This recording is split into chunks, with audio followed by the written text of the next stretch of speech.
Hello guys, welcome back. So I've already dropped the first part of this video where I showed how I made the braided headband. So today is the tutorial on how I made the loops at the back of this headband. Now getting on with our tutorial, we used a 7 inches crinoline for this and I used 6 yards of fabric. Now I'll be showing us how I folded this. First of all, you fold in the one of the sides, maybe the right side or the left side. You take the other side and also fold. Then you make a third fold. Yes, it's that simple. I don't know if you get it, but it's that very simple. Look at it again. Take the first fold from one side, take the next fold from the other side, and then you make a third fold. You fold them together equally. See that? Now you make them. That will give you the measurements you need for the loops. And we won't just be leaving it like that. Yes, we'll be ironing it. Now if you have a steam iron, it would be nice, but if you don't and you want to apply water, you can get a water. It will even help it relax more, but I didn't use mine. I used water at some point, but I didn't necessarily like use water, add water to all of them. Just fold it the way you need to and get your hot iron and press down. Yes, all you need is to leave it to, don't leave it for so long, but as you fold you press down, as you fold you press down. If it's not relaxing as you would want it, you can add spray water. Yes, spray water. Okay, you see the way mine is relaxing. At some point I had to be spraying water because I didn't have enough patience to be leaving it to heat up like that. So you see the way I'll continue doing this for the 6 yards. I actually divided the 6 yards into two because it was so long, because the more you iron, the more it stretches out. Yes, it will give you a longer length.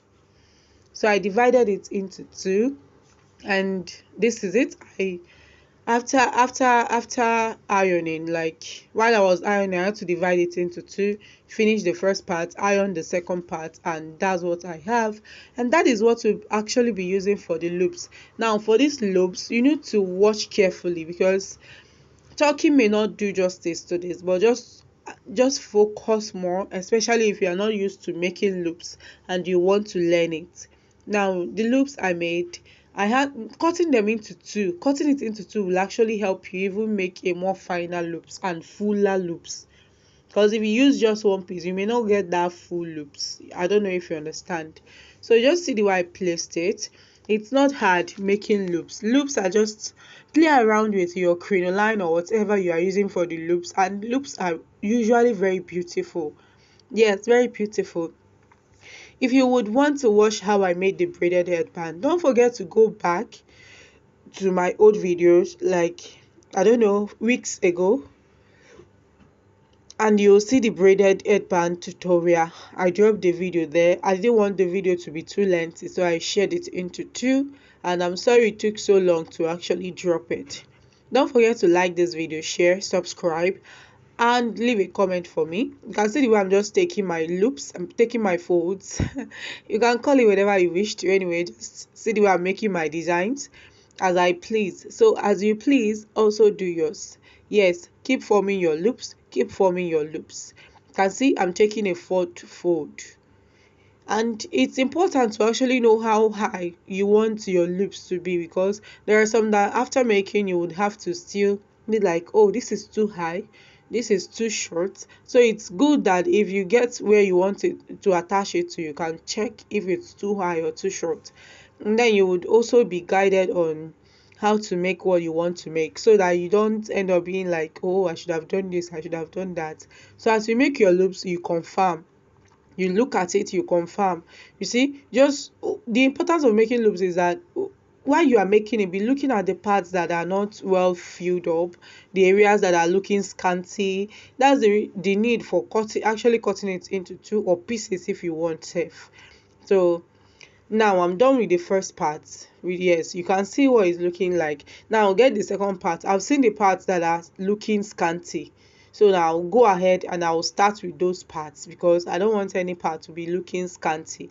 I want the loops to look somehow full, even though this didn't look as full as it should, because the 60 I was just not so full, like enough to make fuller version of it.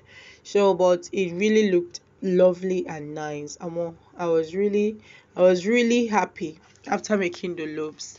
And another thing you should note is that this is yours. You are meant to be creative, especially as one in this industry.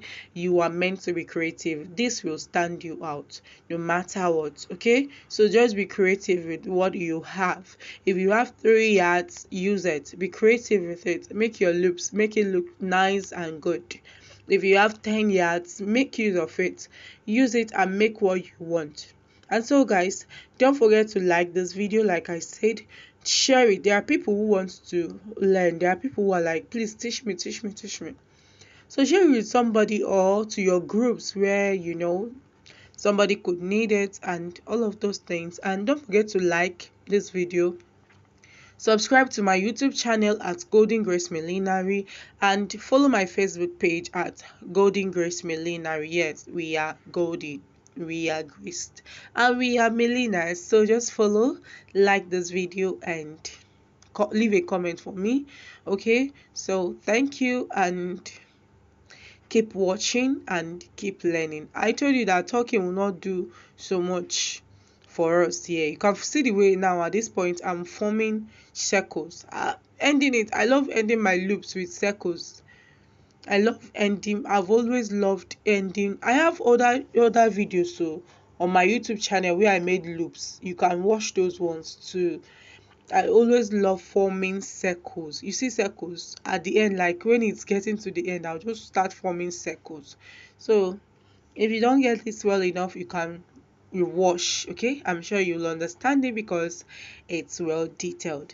Thank you so much for watching. Now I'm done with my loops, and you can go ahead and attach it wherever you would want it to be. For me, it is for this headband, and while you're attaching it to somewhere like this headband, make the stitches underneath the headband, make it neat. Thank you.